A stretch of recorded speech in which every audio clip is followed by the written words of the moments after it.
Bek Momo. Pak Wali ni bila aku bersenang-senang ke Pak Wali nak buat.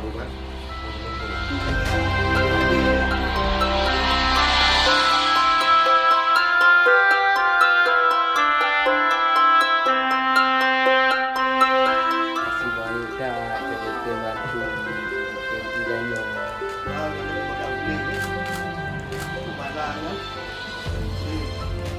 Dua sembayang.